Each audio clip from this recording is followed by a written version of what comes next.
Hello hello, ഇതാരും കേൾക്കുന്നില്ലയോ?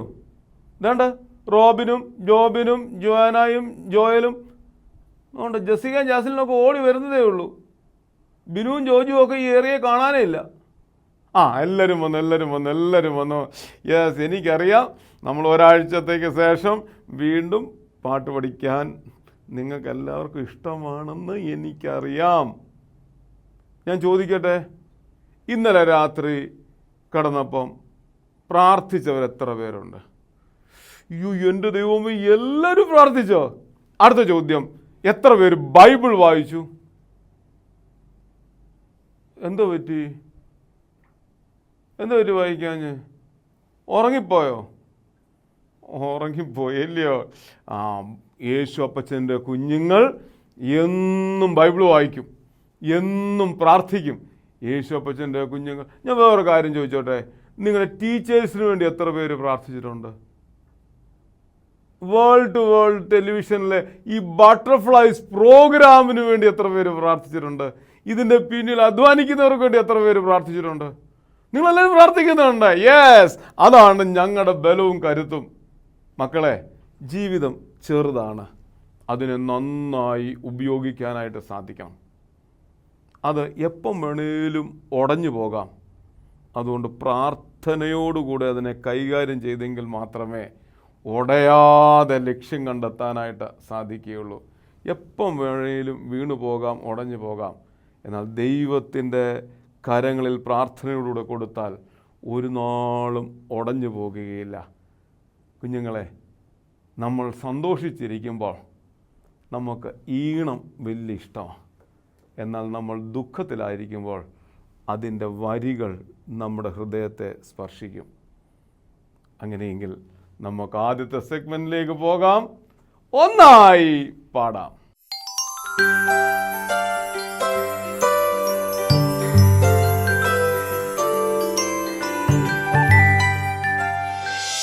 പ്രിയ കൊച്ചുകൂട്ടുകാരെ, ഇന്ന് നമുക്ക് ആടാം പാടാം നാഥനെ വാഴ്ത്താം. എല്ലാവരും അതിന് റെഡിയാണോ? ഇന്ന് ഞാനൊരു കൊച്ചു പാട്ടുമായിട്ടാണ് നിങ്ങളുടെ അടുക്കൽ വന്നിരിക്കുന്നത്. ആടിടാം പാടിടാം നാഥനെ വാഴ്ത്തിടാം, കർത്തൻ സന്നിധിയിൽ നമുക്ക് ഒന്നായിട്ട് അണിചേരാം.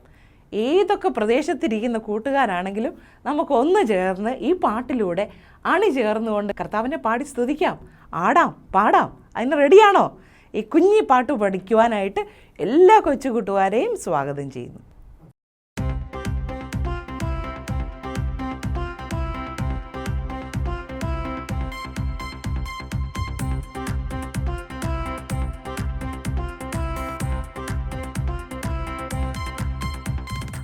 GoPro, GoPro, GoPro, GoPro. ആടിടാം പാടിടാം നാഥനെ വാഴ്ത്തിടാം, കർത്തൻ സന്നിധിയിൽ ഒന്നായി അണിചേരാം. ആടിടാം പാടിടാം നാഥനെ വാഴ്ത്തിടാം, കർത്തൻ സന്നിധിയിൽ ഒന്നായി അണിചേരാം. നല്ലൊരു നാഥൻ നൽകിയിടുന്നൊരു നന്മകളാലെന്നും നാളിതുവരെയും നാം ഇനി എന്നും നന്മ വിതച്ചിടാം. നല്ലൊരു നാഥൻ നൽകിയിടുന്നൊരു നന്മകളാലെന്നും നാളിതുവരെയും നാം ഇനി എന്നും നന്മ വിതച്ചിടാം. GoPro, GoPro, GoPro, GoPro, GoPro, GoPro, GoPro, GoPro, GoPro. കൂട്ടുകാരെ, ഈ പാട്ട് നിങ്ങൾക്ക് ഇഷ്ടപ്പെട്ടോ? ഇതിനകത്ത് GoPro എന്നൊക്കെ പറയുന്നുണ്ട്. അതെന്നതാ ഇവിടെ മനസ്സിലായോ? നമ്മളെല്ലാം ഇപ്പം ഷോർട്ട് ഫോമിലാണ് എല്ലാവരും പറയുന്നത് അല്ലേ? ബ്രോ, സിസ് എന്നൊക്കെ ഇല്ലേ എല്ലാവരെയും വിളിക്കുന്നത്. അതുപോലെ GoPro അതിനെ ഒന്ന് വലുതാക്കിയാൽ എങ്ങനെയാണ് പറയുന്നതെന്നറിയാമോ? ഗോയിങ് പ്രൊഫിഷ്യൻറ്റ്, സമർത്ഥരായിട്ട് കർത്താവിന് വേണ്ടി പോകണമെന്നാണ് ഈ പാട്ടിലൂടെ പറയുന്നത്. GoPro അതിനെ ഒന്ന് ഷോർട്ടാക്കിയതാണ് GoPro. നിങ്ങൾ വിചാരിക്കുക എന്നതാ ഈ പാടുന്നതെന്നല്ലേ? GoPro, ഗോയിങ് പ്രൊഫിഷ്യൻറ്റ്, ദൈവത്തിനു വേണ്ടി സമർത്ഥരായി പ്രഗത്ഭരായിട്ട് നമ്മൾ ഓടണം, പോകണം എന്നതാണ് ഈ പാട്ടിലൂടെ പറയുന്നത്. ആടിടാം പാടിടാം. നമുക്ക് ഒരുമിച്ച് ഈ പാട്ടൊന്ന് പഠിക്കാം. ഞാൻ ഓരോ വരി പാടിത്തരാം, ഏറ്റു പാടണേ. ഗോപ്രോ ഗോപ്രോ ഗോപ്രോ ഗോപ്രോ, ഇത്രയും പാടിയാൽ മതി ആദ്യമേ. അതിനുശേഷം നമ്മൾ ആടിടാം പാടിടാം പാടും. ഓക്കെ. ആടിടാം പാടിടാം നാഥനെ വാഴ്ത്തിടാം, കർത്തൻ സന്നിധിയിൽ ഒന്നായി അണിചേരാം. അത്രയൊന്ന് പാടാമോ? ആടിടാം പാടിടാം നാഥനെ വാഴ്ത്തിടാം, കർത്തൻ സന്നിധിയിൽ ഒന്നായി അണിചേരാം. എല്ലാവരും ചേർന്ന് പാടിയോ? ഇനി അടുത്ത വരി എങ്ങനെയാണെന്നറിയോ? നല്ലൊരു നാഥൻ നൽകിയിടുന്നൊരു നന്മകളാലെന്നും. അത്രയും പഠിക്ക്. നല്ലൊരു നാഥൻ നൽകിയിടുന്നൊരു നന്മകളാലെന്നും, നാളിതുവരെയും നാം ഇനിയെന്നും നന്മ വിതച്ചിടാം. പഠിക്ക്. നല്ലൊരു നാഥൻ നൽകിയിടുന്നൊരു നന്മകളാലെന്നും, നാളിതുവരെയും നാം ഇനിയെന്നും നന്മ വിതച്ചിടാം. ഗോപ്രോ ഗോപ്രോ ഗോപ്രോ ഗോപ്രോ ഗോപ്രോ. ഇങ്ങനെ ഉണ്ട് എന്നാണ് നമ്മൾ പാട്ട് അവസാനിപ്പിക്കുന്നത്. അപ്പോൾ ഇതൊന്ന് പാടി നോക്കാം. ഇതിനൊരു കുട്ടി ആക്ഷനേ ഉള്ളൂ, നമുക്കെല്ലാവർക്കും അറിയാവുന്ന സിമ്പിൾ ഒരു ആക്ഷനാണ്. അപ്പം ഗോപ്രോ എന്ന് പറയുമ്പോൾ നമ്മൾ എങ്ങനെയാ നല്ല ഷൗട്ട് ചെയ്ത് നമ്മൾ പറയുന്ന പോലെ ഗോപ്രോ. ആദ്യം ഒരു സൈഡിലോട്ട്, അത് കഴിഞ്ഞ് ഗോപ്രോ, മൂന്നാമത് ഗോപ്രോ ഗോപ്രോ, ലാസ്റ്റിൽ മുകളിലോട്ട് നമ്മൾ ഗോയിങ് പ്രൊഫിഷ്യൻ്റ്, ഞങ്ങൾ സമർത്ഥരായി ഓടുമെന്നുള്ളത് സമർത്ഥിക്കുക. ഓക്കെ. അതിനുശേഷം ആടിടാം പാടിടാം നാഥനെ വാഴ്ത്തിടാം, കർത്തൻ സന്നിധിയിൽ ഒന്നായി അണിചേരാം. അടുത്തിരിക്കുന്ന കൂട്ടുകാരനെ ഒന്ന് കൈ പിടിച്ചോ. ഒന്നായി അണിചേരാം. നല്ലൊരു നാഥൻ നൽകിയിടുന്നൊരു നന്മകളാലെന്നും, നാളിതുവരെയും നാം ഇനിയെന്നും നന്മ വിതച്ചിടാം. ഇത്രയും കിട്ടിയോ? നല്ലൊരു നാഥൻ നൽകിയിടുന്നൊരു നന്മകളാലെന്നും, നാളിതുവരെയും നാം ഇനിയെന്നും നന്മ വിതച്ചിടാം. ഗോപ്രോ ഗോപ്രോ ഗോപ്രോ ഗോപ്രോ ഗോപ്രോ. ലാസ്റ്റിലെ ഗോപ്രോ പാടുമ്പോൾ നമ്മൾ എന്ത് ചെയ്യണം? ചാടി, നിങ്ങൾ ഇരിക്കുന്ന സ്ഥലത്തൊന്ന് ചാടിക്കൊണ്ട് ഗോപ്രോ, ചാടിക്കൊണ്ട് കയ്യും പൊക്കിക്കൊണ്ട് ഒന്ന് ചാടണം. Are you ready? യെസ്. നമുക്ക് ഒരുമിച്ച് ചേർന്ന്, ഏതൊക്കെ ദേശത്തിരിക്കുന്ന കൂട്ടുകാരാണെങ്കിലും നമുക്ക് ഒരുമിച്ച് ചേർന്ന് ആടാം പാടാം, ദൈവത്തെ പാടി സ്തുതിക്കാം. യേശുപ്പച്ചന് കൊച്ചു കൂട്ടുകാരുടെ ആട്ടവും പാട്ടവും ചാട്ടവും ഒക്കെ വലിയ ഇഷ്ടമാണ്. അതുകൊണ്ട് കർത്താവ് യേശുപ്പച്ചൻ ആദ്യമേ പറഞ്ഞത് സ്വർഗരാജ്യത്തിൽ വലിയവരാരാണെന്ന് ചോദിച്ചപ്പോഴെന്നാ പറഞ്ഞേ? ഈ കുഞ്ഞുങ്ങളാണ് എൻ്റെ സ്വർഗരാജ്യത്തിലെ ഏറ്റവും വലിയവർ. അങ്ങനെയെങ്കിൽ വലിയ കൂട്ടുകാരെ നമുക്ക് ഒരുമിച്ച് നിന്ന് ഈ കർത്താവിനെ ആടിപ്പാടി സ്തുതിക്കാം. R you ready? Yes. All stand up.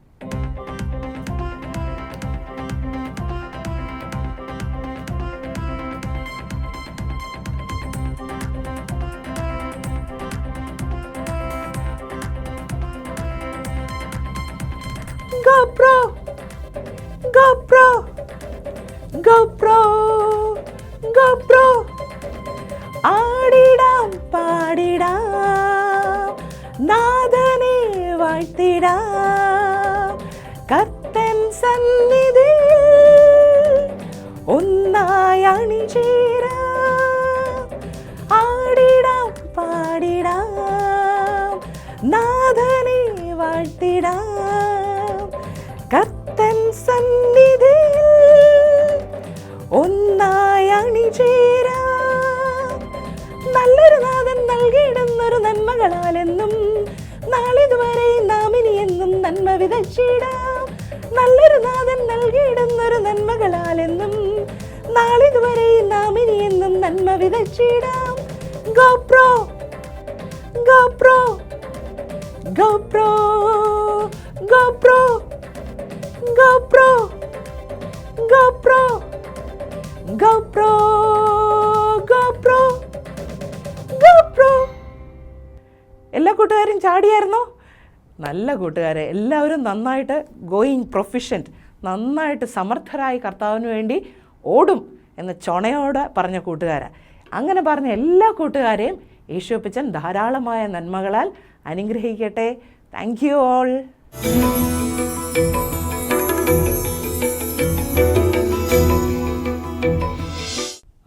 എല്ലാവരും കണ്ടോ? ആടിടാം പാടിടാം. ഓഹോ, ഇതുവരെ നിർത്തിയില്ലല്ലയോ? ദൈവം ചെയ്ത നന്മകൾ. മക്കളെ, നമ്മളിന്ന് ഭക്ഷണം കഴിച്ചു, അതൊന്ന് ദഹിക്കാൻ പറ്റുന്നത് ദൈവത്തിൻ്റെ കൃപയല്ലയോ? നിങ്ങൾ ഓടി നടന്നു വന്ന് ടി വിയുടെ മുമ്പിലിരുന്ന് ബട്ടർഫ്ലൈസ് കാണുന്നു. അത് ദൈവത്തിൻ്റെ ഗ്രേസാ. അങ്ങനെയെങ്കിൽ ദൈവത്തിനെ വാഴ്ത്തി പാടേണ്ടിയവരാ. ഇന്ന് അച്ഛനങ്കൾ ഇവിടുന്ന് തിരിച്ച് വീട്ടിലോട്ട് ചെല്ലുക. ദൈവത്തെ വാഴ്ത്തി പാടണ്ടായോ? കാരണം ദൈവം നടത്തിയ വഴികൾ. അങ്ങനെയെങ്കിൽ ദൈവം ചെയ്ത എല്ലാ നന്മകളെയും ഓർത്ത് ദൈവത്തെ വാഴ്ത്തി പാടേണ്ടവരാണ്, നാം സ്തുതിക്കേണ്ടവരാണ്. ഈ ശ്വാസം എപ്പം നിലച്ചു പോകുമെന്ന് എനിക്കും നിങ്ങൾക്കും അറിയത്തില്ല. പക്ഷെങ്കിൽ ദൈവം തന്ന ആയുസ്സ് ദൈവത്തിന് വേണ്ടി വിനിയോഗിക്കുവാൻ നമുക്കവിടെ സാധിക്കട്ടെ. അടുത്ത സെഗ്മെന്റിലേക്ക് പോകാം, കഥയിലൂടെ.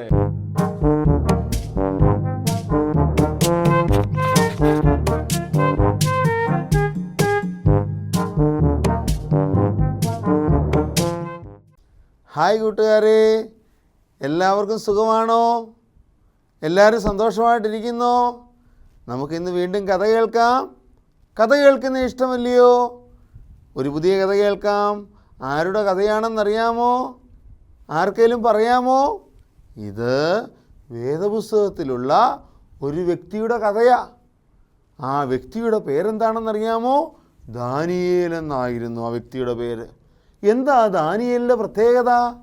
ദൈവത്തെ സ്നേഹിച്ച് ദൈവത്തോട് വിശ്വസ്തനായി നിലനിന്ന ഒരു മനുഷ്യനായിരുന്നു ആര്? ഈ ദാനിയേൽ എന്ന് പറയുന്ന വ്യക്തി. നമുക്ക് കഥ കേൾക്കാം. ഒരിടത്ത് അങ്ങ് ദൂരെ ഒരു ദേശത്ത് ദാനിയേൽ എന്ന് പറയുന്ന മനുഷ്യൻ ജീവിച്ചിരുന്നു. ആ മനുഷ്യനെ ദൈവം ഉയർത്തിയ കഥയായത്. അതായത് ദാര്യാവേശ് എന്ന് പറയുന്ന രാജാവ് ഈ ദാനിയേലിൻ്റെ ഏറ്റവും അടുത്ത സുഹൃത്തായിരുന്നു. എന്നാൽ ഈ ദാനിയേൽ രാജാവുമായിട്ട് സുഹൃത്താകുന്നത് മറ്റു മന്ത്രിമാർക്ക് ഇഷ്ടമല്ല. കാരണം ദാനിയേലും അവിടുത്തെ ഒരു മന്ത്രിയായിരുന്നു. ഈ രാജാവ് ദാനിയേലിനോട് വളരെ ഇഷ്ടം കാണിക്കുന്നത് കൊണ്ട് മറ്റു മന്ത്രിമാർക്ക് ഈ ദാനിയേലിനെ ഒട്ടും ഇഷ്ടമല്ല. കാരണം എന്ത് തീരുമാനം രാജാവ് എടുക്കുന്നതും ആരോട് ചോദിച്ചാൽ ഈ ദാനിയേലിനോട് ചോദിച്ച്. കാരണം അത്രയ്ക്ക് ദാനിയേലിനെ ആർക്കിഷ്ടമാ? ഈ രാജാവിന് ഇഷ്ടമാ. അങ്ങനെ ഇരിക്കുമ്പോൾ എങ്ങനെ ഈ ദാനിയേലിനെ നശിപ്പിക്കാം, എങ്ങനെ ഈ ദാനിയേലിനെ കുടുക്കാമെന്ന് ആര് ചിന്തിച്ചു? മറ്റു മന്ത്രിമാർ ചിന്തിച്ചു. അങ്ങനെ അവർ ദാനിയേലിനെ നിരീക്ഷിക്കുവാൻ തുടങ്ങി. ഒരു ദിവസം ഇവർ ദാനിയേൽ അറിയാതെ ദാനിയേൽ വസിക്കുന്ന ഭവനത്തിൽ വന്നു. അവിടെ വന്നപ്പോൾ അവർ കണ്ടത് എന്താണെന്നറിയാമോ? ദാനിയേൽ സ്വർഗസ്ഥനായ കർത്താവിനോട് പ്രാർത്ഥിക്കുന്നു. ദാനിയേലിനെ നിരീക്ഷിച്ചപ്പോൾ അവർക്കൊരു കാര്യം മനസ്സിലായി. ദാനിയേൽ എന്ത് ചെയ്യുന്നവനാ? രാവിലെയും ഉച്ചയ്ക്കും വൈകിട്ടും പ്രാർത്ഥിക്കുന്നവനാണ്. ആര്? ദാനിയേൽ. നിങ്ങൾ പ്രാർത്ഥിക്കാറുണ്ടോ? രാവിലെ പ്രാർത്ഥിക്കാറുണ്ടോ? ഉച്ചയ്ക്ക് പ്രാർത്ഥിക്കാറുണ്ടോ? വൈകിട്ട് പ്രാർത്ഥിക്കാറുണ്ടോ? ദാനിയേൽ ഈ 3 നേരവും പ്രാർത്ഥിക്കുമായിരുന്നു. അപ്പോൾ ഇത് വെച്ച് ദാനിയേലിനെ കുടുക്കാമെന്ന് മറ്റു മന്ത്രിമാർ തീരുമാനിച്ചു.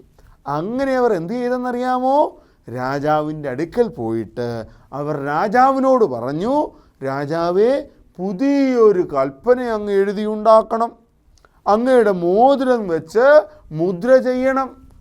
എന്നിട്ട് പറയണം, ഈ ദേശത്തുള്ള സകലരും രാജാവിനെ അല്ലാതെ മറ്റു ദൈവങ്ങളെ ആരാധിക്കരുത്, രാജാവിനെ മാത്രമേ ആരാധിക്കാവൂ. അങ്ങനെ പറഞ്ഞ് ആ രാജാവിനെ കബളിപ്പിച്ച് അവർ ആ ഉത്തരവ് കൈക്കലാക്കി. എന്നിട്ട് ദേശത്തത് വിളംബരം ചെയ്തു. രാജാവിനെ മാത്രം ഇനി മുതൽ ഈ ദേശത്തുള്ള സകലരും ഒരു ദൈവത്തെയും ആരാധിക്കരുത്. ആരെ മാത്രം ആരാധിക്കാവൂ? രാജാവിനെ മാത്രമേ ആരാധിക്കാവൂ. എല്ലാവരും ഭയപ്പെട്ട് മറ്റ് ദൈവങ്ങളെ ആരാധിക്കുന്നത് നിർത്തി. ആരെ മാത്രമായി ഇപ്പോൾ ആരാധിക്കുന്നത്? രാജാവിനെ മാത്രം. എന്നാൽ ദാനിയേലോ? ദാനിയേൽ എന്ത് ചെയ്ത് കാണും? ദാനിയേലിനെ ഇവർ വീണ്ടും വന്ന് നിരീക്ഷിച്ചപ്പോൾ അപ്പോഴും ദാനിയേൽ തൻ്റെ വാതിലുകളെല്ലാം തുറന്നിട്ട് രാവിലെയും ഉച്ചയ്ക്കും വൈകിട്ടും ആരാധിക്കുന്നു. ഇവർ ദാനിയേലിനെ കുടുക്കി. ദാനിയേലിനെ പിടിച്ചുകൊണ്ട് രാജാവിൻ്റെ അടുക്കൽ വന്നിട്ട് പറഞ്ഞു, രാജാവേ, ഇവൻ രാജകൽപ്പന നിന്ദിച്ചിരിക്കുന്നു. ഒരു മന്ത്രി ആയിരുന്നിട്ട് കൂടെ രാജാവിൻ്റെ കൽപ്പനയെ ആര് നിന്ദിച്ചു? ദാനിയേൽ നിന്ദിച്ചു. ഇവനെ സിംഹങ്ങളുടെ കൂട്ടിൽ കൊണ്ടിടണം. അയ്യോ, രാജാവ് എന്തോ ചെയ്യും? പാവൻ രാജാവ്, തൻ്റെ ഏറ്റവും വിശ്വസ്തനായ സ്നേഹിതനാ ദാനിയേൽ, ഇവർ ഇവനെ കൊടുക്കാനായിരുന്നോ ഇത് ചെയ്തതെന്ന് രാജാവിന് അറിയത്തില്ലായിരുന്നു. രാജാവ് വളരെ വിഷമത്തോടും സങ്കടത്തോടും ദാനിയേലിനോട് പറഞ്ഞു, ഞാനിനി എന്താ ചെയ്യുക? എൻ്റെ സ്നേഹിത, എൻ്റെ സുഹൃത്തെ, ഞാനിനി എന്തോ ചെയ്യുക? നിന്നെ എങ്ങനെയാ രക്ഷിക്കേണ്ടത്? ദാനിയേൽ പറഞ്ഞു, രാജാവേ, പേടിക്കേണ്ട, എന്നെ സിംഹത്തിൻ്റെ കൂട്ടിലിട്ടോ. ഒന്നുകൊണ്ടും പേടിക്കേണ്ട, എൻ്റെ ദൈവം ദൂതന്മാരെ അയച്ചെന്നെ രക്ഷിക്കും. വിശ്വാസത്തോടെ പറഞ്ഞു. അവസാനം വിഷമത്തോടും സങ്കടത്തോടും രാജാവ് എന്തു ചെയ്തു? ദാനിയേലിനെ സിംഹത്തിൻ്റെ കൂട്ടിൽ കൊണ്ടിട്ടു. അന്ന് രാത്രി രാജാവിന് ഉറങ്ങാൻ സാധിച്ചില്ല. രാജാവ് വിഷമിച്ച് അങ്ങോട്ടും ഇങ്ങോട്ടും നടന്നു. എൻ്റെ സുഹൃത്തിന് എന്ത് പറ്റി കാണും? സിംഹം ഇനി തിന്ന് കാണുമോ? അവൻ മരിച്ചു കാണുമോ? ഒന്നും അറിയത്തില്ല. വിഷമത്തോടെ നടന്നു. രാവിലെ ആയപ്പോൾ രാജാവ് ഓടി കിതച്ച് എവിടോട്ട് വന്നു? ഈ സിംഹത്തിൻ്റെ കൂടിനടുത്ത് വന്നു.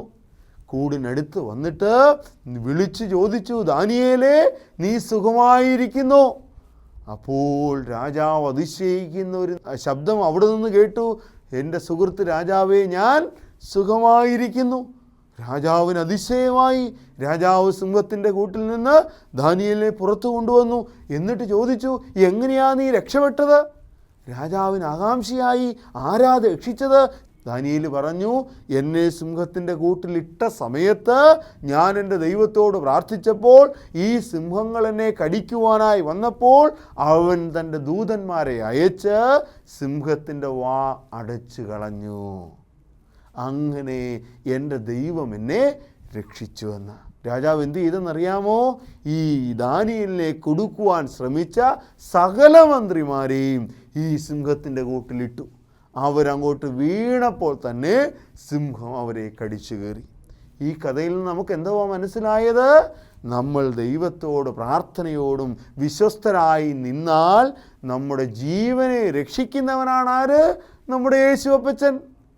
എന്തെല്ലാം പ്രയാസങ്ങളും പ്രതിസന്ധികളും കടന്നു വന്നാലും ഭയപ്പെടാതെ ധൈര്യത്തോടെ ഈ യേശുവപ്പച്ചനോട് ചേർന്ന് നമ്മൾ ജീവിച്ചാൽ യേശുവപ്പച്ചൻ എന്തു ചെയ്യും? അവൻ നമ്മുടെ ജീവനെ രക്ഷിക്കുന്നവനാ, നമ്മളെ സ്നേഹിക്കുന്നവനാ, നമ്മളെ കരുതുന്നവനാ, നമ്മളെ പരിപാലിക്കുന്നവനാ. ആ യേശുവപ്പച്ചനോട് വിശ്വസ്തനായി ജീവിക്കാൻ നമുക്ക് സാധിക്കുമോ? യേശുവപ്പച്ചനെ സ്നേഹിക്കാൻ നമുക്ക് സാധിക്കുമോ? അങ്ങനെയെങ്കിൽ ഇനിയുള്ള ജീവിതം യേശുവപ്പച്ചനെ സ്നേഹിച്ച് യേശുവപ്പച്ചനോട് പ്രാർത്ഥിച്ച് യേശുവപ്പച്ചനോട് ചേർന്ന് നമുക്ക് ജീവിക്കാം. അതിന് യേശുവപ്പച്ചൻ നമ്മളെ എല്ലാവരെയും സഹായിക്കട്ടെ. കഥ എല്ലാവർക്കും ഇഷ്ടമായോ? അങ്ങനെയെങ്കിൽ വീണ്ടും നമുക്ക് അടുത്ത കാഴ്ച കാണാം. ബായ്.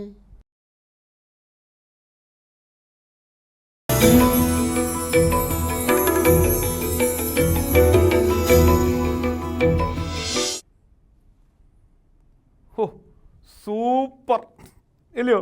സൂപ്പർ, അടിപൊളി. ദാനിയേലിന് പകരം എൻ്റെ മുമ്പിലിരിക്കുന്ന ഷേർലി മോളും മത്തായി ജോണും ഒക്കെ സിംഹത്തിൻ്റെ ഗുഹയ്ക്കകത്തായിരുന്നെങ്കിൽ ഭയന്നു പോയെന്ന്, അയ്യോ കരഞ്ഞു പോയേന്. എന്നാൽ ഇവിടെ ദാനിയേലിൻ്റെ സിംഹക്കുഴിയിലിട്ടപ്പോൾ അതിൻ്റെ വാ കെട്ടുന്ന ഒരു ദൈവമുണ്ട്. സിംഹത്തിൻ്റെ വാ അടച്ചു കളഞ്ഞ ഒരു ദൈവമുണ്ട്. ദാനിയേൽ ഒരു നല്ല മനുഷ്യനായിരുന്നു, കൃപയുള്ള മനുഷ്യനായിരുന്നു, പ്രാർത്ഥിക്കുന്ന മനുഷ്യനായിരുന്നു, ദൈവത്തിൻ്റെ മുഖം അന്വേഷിക്കുന്നവനായിരുന്നു. അതുകൊണ്ടാണ് അവൻ്റെ കഷ്ടകാലത്തിൽ ദൈവം സ്വർഗം തുറന്ന് ഇറങ്ങി വന്ന് അവനെ രക്ഷിച്ചത്. ഞാനും നിങ്ങളും നന്മയുള്ള കാലങ്ങളിൽ ദൈവത്തിൻ്റെ മുഖം അന്വേഷിച്ചാൽ നമ്മുടെ കഷ്ടകാലത്തിൽ അവൻ സ്വർഗം തുറന്ന് ഇറങ്ങി വരും. കുഞ്ഞുങ്ങളെ, എന്നും പ്രാർത്ഥിച്ചാൽ, നമ്മൾ പരീക്ഷ എഴുതുമ്പോൾ അറിയാൻ വയ്യാത്ത സബ്ജക്റ്റാ, ക്വസ്റ്റ്യനാ, ദൈവം തമ്പുരാൻ ബുദ്ധി തരും. അന്ന് നമ്മൾ നന്നായിട്ട് എഴുതാനായിട്ട് അവിടുന്ന് സാധിക്കും. അങ്ങനെയെങ്കിൽ ദാനിയേലിനുള്ള മനസ്സ് അത് ദൈവത്തിൻ്റെ മനസ്സായിരുന്നു. അതേപോലെ നമുക്കും ദൈവമേ നല്ല മനസ്സ് തരണമേ എന്നുള്ള പ്രാർത്ഥനയോടെ നിങ്ങൾ അടുത്ത സെഗ്മെൻറ്റിലേക്ക് പോകാം. കേൾക്കാം, അനുസരിക്കാം.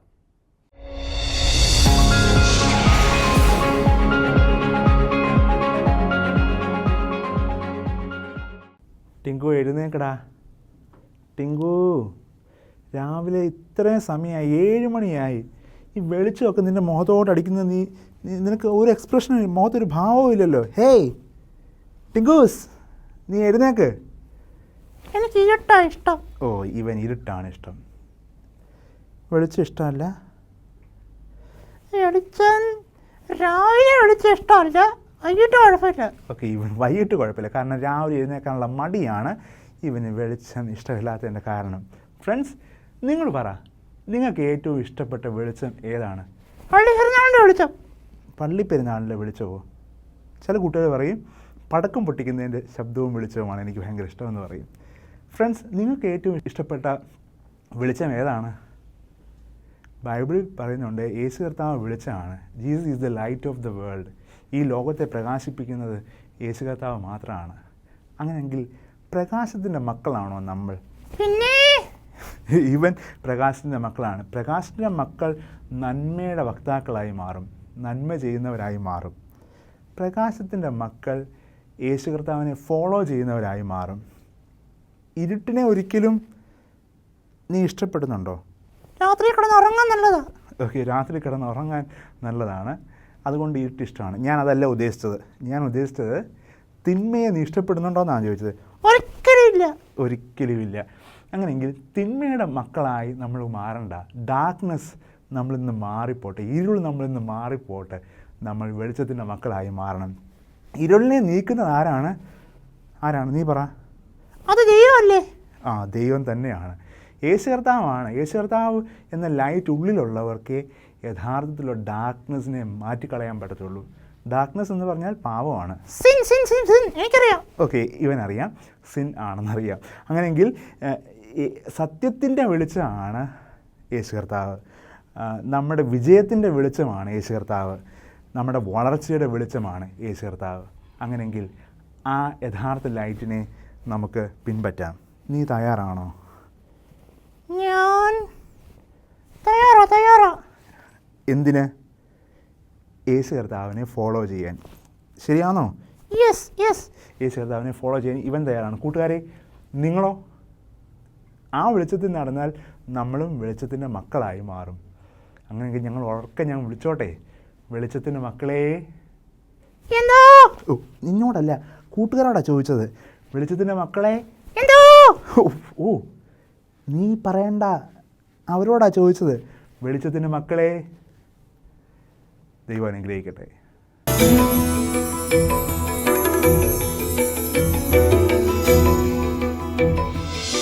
ഇരുട്ടാണോ ഇഷ്ടം, വെളിച്ചമാണോ ഇഷ്ടം? പറയാമോ? ഇരുട്ട് പേടിയാ. ക്രിസ്തു പറയുന്നു, ഞാൻ ലോകത്തിൻ്റെ വെളിച്ചമാകുന്നു. അന്ധകാരത്തെ മാറ്റിക്കളയുന്ന വെളിച്ചം ക്രിസ്തു. ഈ ക്രിസ്തു ഉള്ളിലുണ്ടെങ്കിൽ അന്ധകാരം മാറിപ്പോകും. അങ്ങനെയെങ്കിൽ വെളിച്ചത്തിൻ്റെ മക്കളായി നമുക്ക് തീരാം. അടുത്ത സെഗ്മെൻറ്റിലേക്ക് പോകാം. പാടാം, നേടാം.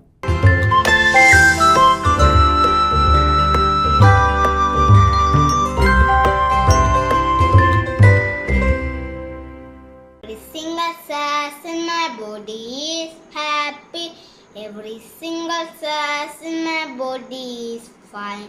I thank you, Lord. I feel so good. Every single cells in my body is fine.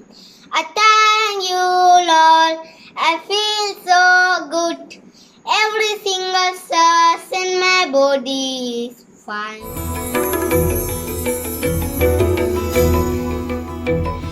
ഈ പാടാൻ നേടാം പ്രോഗ്രാമിൽ എൻ്റെ കൊച്ചു ചിത്രശലഭങ്ങൾക്ക് പങ്കെടുക്കാം. എങ്ങനെയാണെന്നറിയാമോ?